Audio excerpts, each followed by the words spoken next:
Hello friends, आपका बहुत बहुत स्वागत करती हूँ आपके अपने channel legal help in Hindi में। दोस्तों, आज के इस वीडियो में हम जानेंगे श्वेतपोश अपराध के बारे में। श्वेतपोश अपराध वो अपराध होते हैं जिन्हें हम व्हाइट कॉलर क्राइम भी कहते हैं। तो डिटेल में जानेंगे और वीडियो और जानकारी अच्छी लगे तो आप इसे लाइक और शेयर भी जरूर करिएगा। चैनल को अभी तक आपने सब्सक्राइब नहीं किया है तो वो भी कर लीजिए। साथ में ऑल नोटिफिकेशन बटन को ऑन रखिए ताकि जब भी मैं कोई नई वीडियो अपलोड करूँ आप उससे अपडेट होते रहें। दोस्तों, हमारा समाज बहुत तेजी से बदल रहा है, जिसकी वजह से समाज में बहुत सारी समस्याएं पैदा हुई हैं।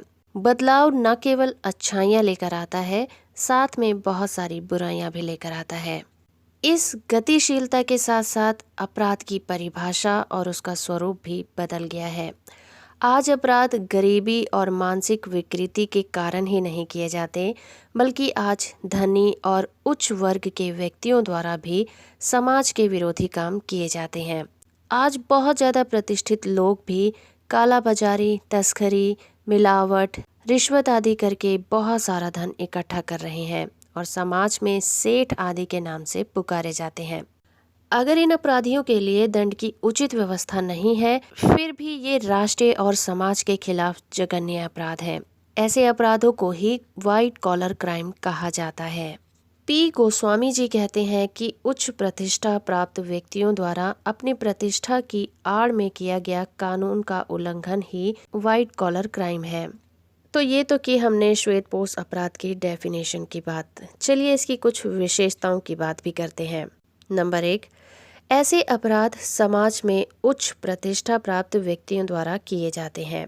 नंबर 2, ये अपराध प्रतिष्ठित व्यक्तियों द्वारा अपने व्यापार या पेशे से संबंधित कामों के दौरान किए जाते हैं। नंबर 3, श्वेतपोश अपराधों का उद्देश्य अनुचित लाभ प्राप्त करके अपार धनराशि को इकट्ठा करना होता है। नंबर 4, ऐसे कामों से व्यवहारिक या दूसरे किसी भी कानून का उल्लंघन होता है। नंबर 5, ऐसे अपराध गुप्त रूप से पर्दे के पीछे किए जाते हैं। नंबर 6, ऐसे अपराधों से न केवल जनसाधारण के हितों पर प्रतिकूल प्रभाव पड़ता है, बल्कि समाज और कानून के साथ भी विश्वासघात होता है। नंबर 7, ऐसे अपराधी शासन और कानून की पकड़ के बाहर होते हैं। श्वेतपोश अपराधों का वर्गीकरण करना आसान नहीं है, क्योंकि जैसे जैसे वैज्ञानिक प्रयोग बढ़ रहे हैं वैसे वैसे इनकी संख्या और प्रकृति में भी वृद्धि हो रही है। मनुष्य का अपराधी मन दिन प्रतिदिन नए नए अपराधों की खोज में लगा हुआ है, पर इसके उलट प्रेम प्रसंग करना, बलात्संग करना, प्रेम प्रसंगों में हत्या कर देना, आत्महत्या करना श्वेतपोश अपराध में नहीं आते, क्योंकि ना तो ये व्यापार के दौरान किए जाते हैं और ना ही इनका उद्देश्य धन कमाना होता है। श्वेतपोश अपराध राष्ट्र और समाज के लिए घातक होते हैं, क्योंकि वे पूंजी को कुछ लोगों के हाथों में केंद्रित करके उन्हें बहुत ज़्यादा अमीर और बाकी लोगों को गरीब बना देते हैं और अमीर और गरीब के बीच बहुत बड़ी खाई उत्पन्न हो जाती है, जिसमें काला धन राष्ट्र के उपयोग में नहीं आ पाता। इसलिए अपराध शास्त्रियों ने श्वेतपोश अपराधों पर प्रभावी नियंत्रण रखने के लिए कुछ सुझाव पेश किए हैं, जैसे कि संपत्ति और धन से संबंधित आपराधिक व्यवहार पर लागू होने वाले कानून में मूलभूत परिवर्तन करने होंगे। आपराधिक व्यवहार को खत्म करने के लिए छोटे मोटे सुधारों से काम नहीं चलेगा। नंबर 2, आपराधिक विधि में कपट, बेईमानी, टैक्स की चोरी करना, एकाधिकार की प्रवृत्ति सार्वजनिक संपत्ति पर बहुत ज़्यादा बुरा प्रभाव डालते हैं। इन सभी अलग अलग व्यवहारों के लिए कठोर दंड की व्यवस्था की जानी चाहिए और अपराध की गंभीरता के अनुसार ही उसका निर्धारण किया जाना चाहिए। अपराध प्रक्रिया संहिता में उचित संशोधन करके ये व्यवस्था की जानी चाहिए कि श्वेतपोश अपराधी कोर्ट में दोष सिद्ध किए जाने में अपराधी अपनी अपनी प्रतिष्ठा का अनुचित लाभ न उठाएं, क्योंकि व्हाइट कॉलर करने वाले अपराधी बहुत ज्यादा अमीर होते हैं। श्वेतपोश अपराधियों के लिए कठोरतम दंड की व्यवस्था की जरूरत होती है। उनके लिए साधारण जुर्माना कानून के प्रति उपेक्षा और बदनामी पैदा करता है। भारत सरकार ने श्वेतपोश अपराधों को रोकने के लिए कुछ कदम उठाए हैं, जैसे कि नंबर 1, जांच आयोग की स्थापना।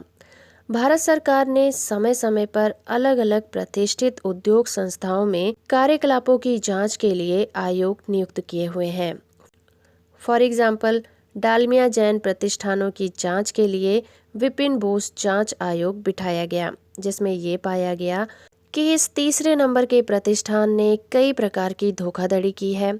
इन प्रतिष्ठानों को हिसाब किताब में हेराफेरी करने, रिकॉर्ड को नष्ट करने, टैक्स बचाने और कुप्रशासन आदि के लिए उत्तरदायी ठहराया गया।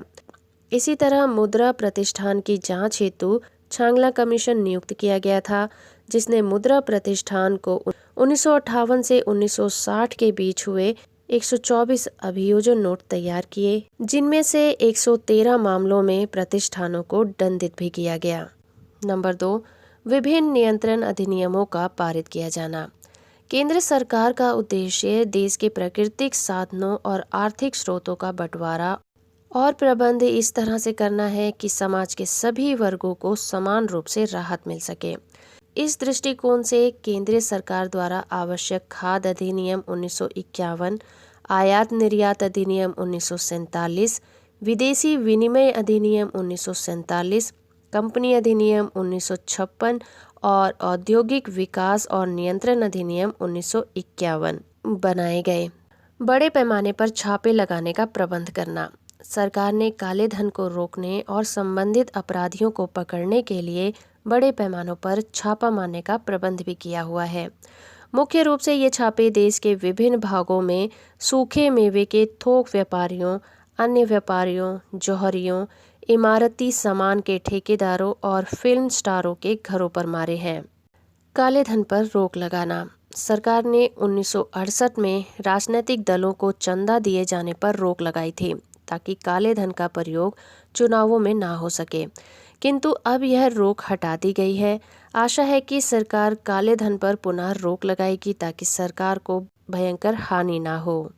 तो फ्रेंड्स, ये था आज का हमारा वीडियो व्हाइट कॉलर क्राइम के ऊपर। आई होप कि ये जानकारी आपको पसंद आई होगी। वीडियो अच्छा लगा है तो आप इसे लाइक और शेयर जरूर करिएगा। चैनल को सब्सक्राइब कर लीजिए, साथ में ऑल नोटिफिकेशन बटन को ऑन रखिए ताकि जब भी मैं कोई नई वीडियो अपलोड करूं आप उससे अपडेट होते रहें। वीडियो से आखिर तक जुड़े रहने के लिए आपका बहुत बहुत धन्यवाद।